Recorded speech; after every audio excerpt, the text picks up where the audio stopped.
Thank you, everyone. Back to the Heart Sutra. Therefore, know the Prajnaparamita is the great transcendent mantra, is the great bright mantra, is the utmost mantra, is the supreme mantra, which is able to relieve all suffering and is true, not false. So proclaim the Prajnaparamita mantra. Proclaim the mantra that says, Gate, Gate, Paragate, Parasamgate, Bodhisvaha. So this section of the Heart Sutra is, as you may notice, is completely different from the didactic previous portion. This is not a teaching. It's a, rather than an intellectual teaching, it's an incantation, even a hymn. And possibly it is more ancient than the didactic sections because its form harks back to Vedic rituals or possibly even pre-Vedic practices many centuries before the Buddha.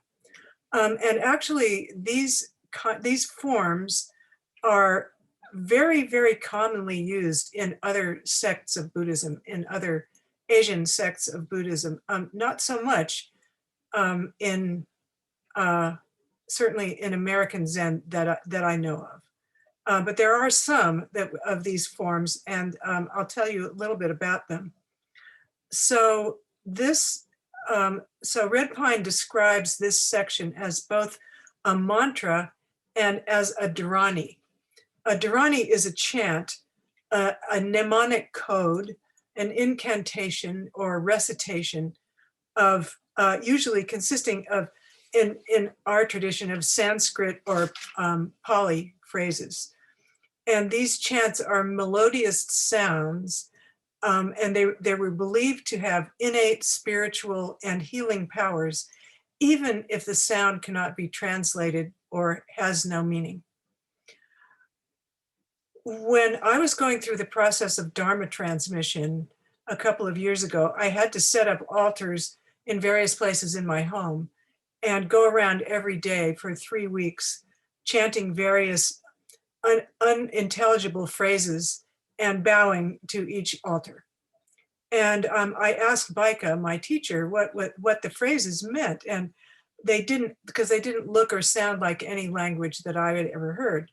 And she didn't know, and there's no place to look them up as far that I could find. So I just had to chant them, trusting in a meaning that did not include understanding, intellectual understanding. I have some history with this kind of religious practice because I was brought up as a Catholic in the days before the Mass was translated into English, and after the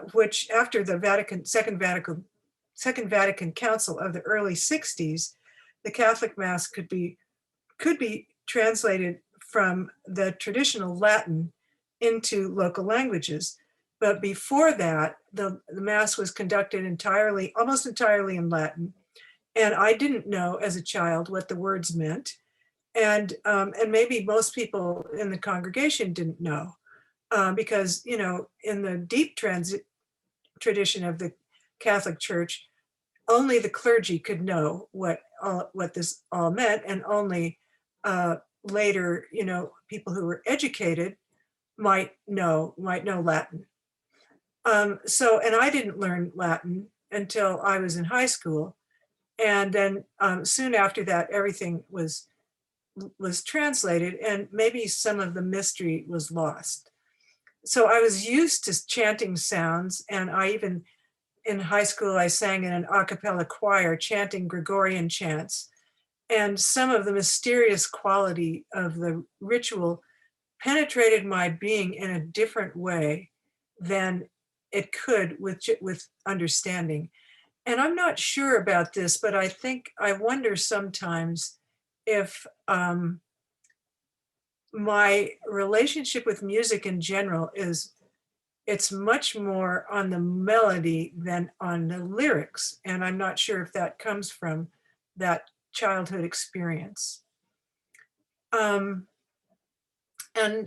so when I first heard the Heart Sutra, I didn't mind chanting it, and I didn't even think about what it meant. And it was literally years until I began to study it intellectually and try to understand what it was talking about. So this part is like that. It's saying, just sing it, sing it. Just let its vibrations penetrate you. Let the Prajnaparamita sing you using sympathetic harmonics that through their vibrations communicate a kind of understanding that transcends our normal understanding of that we consider our knowledge base. So Red Pine defines a mantra as a string of one or more syllables not meant to be understood as human language, having a use rather than a meaning. And the Heart Sutra has both understanding, and here it also has the magic power to free us from understanding precisely what it has been teaching, but using a different approach. So it's been teaching a freedom from understanding and a deeper kind of understanding than intellectual understanding. And here it gives us an experience of what it has been teaching, using a different approach, using an incantation. And so, and Red Pine says, the great compassionate power of prajna is beyond words and expressions. Avalokiteshvara is here teaching Prajna Paramita in the Heart Sutra as both exoteric and esoteric knowledge. And she herself is an expression of Prajna Paramita. There's a beautiful chant that's mostly done in Japanese called the Enmei Juku Kanan Gyo, and I'll chant that for you. I'll chant it briefly for you and tell you the English translation. I was also looking for a hymn to Prajnaparamita that talks about Prajnaparamita as a kind of a deity, and I couldn't find it. It was something that we used to chant at our women's retreat at Empty Nest Zendo in North Fork. But here is the Enmei Juku Kanan Gyo, and I'm just going to tell it in translation. But it is it's usually chanted in Japanese, and as you know, Japanese, as you can tell from the chant that we do at the beginning, it's very melodic. I mean, very very syllabic. Japanese is a very syllabic language, and it so I know I have it in here someplace. Let me see if I can find it.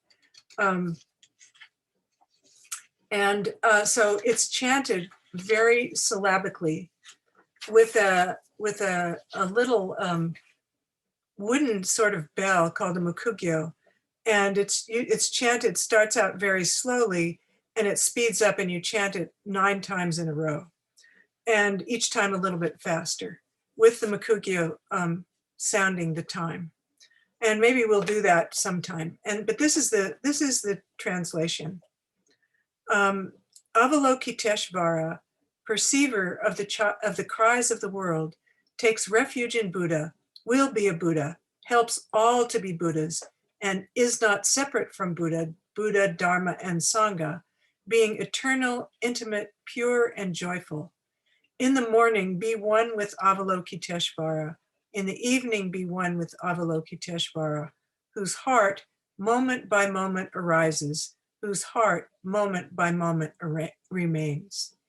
So this Avalokiteshvara is here both our teacher in an intellectual sense and is the Prajnaparamita herself or himself.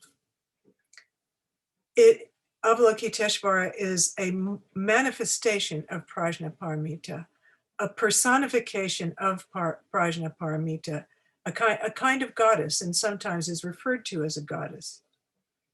And by chanting the Prajnaparamita, we are also invited to become it. But being who we are, we like to know what we're saying. So I will indulge our desire to do that. So the hymn starts out, it says to know the Prajnaparamita, but this is knowing beyond knowing. The Prajnaparamita is transcendent. It's beyond our usual conceptual knowing. It is bright. It lights the way. It is unequaled, utmost, beyond all categories. It is supreme, beyond equaled or unequaled, open, vast, unbounded, like the sky. And going back to the beginning now, this section, it fulfills the promise of the Buddha, the relief of suffering, what we all long for in our heart of hearts. And the reason that it can do this is that it is true, deeply true, not a conventional truth, as Red Pine says, but one beyond which we need no further instruction. Mantra also means protector of thought, like an amulet or a talisman. It takes the place of the thinking mind, calming and opening the mind like a lullaby. So we proclaim Prajnaparamita as a mantra, finishing with a resounding Gate, Gate, Paragate, Parasamgate, Bodhisvaha. This part is a series of somewhat unintelligible sounds preserved in Sanskrit to go beyond our thinking minds. But in this case, these sounds include multitudes and multitudes of layers of meaning. Gate is translated as gone, and it represents the ferry of paramita that we've been talking about, the ferry between the shore of suffering and the shore of liberation that carries all of us together. And it's said twice to include oneself and also everyone else.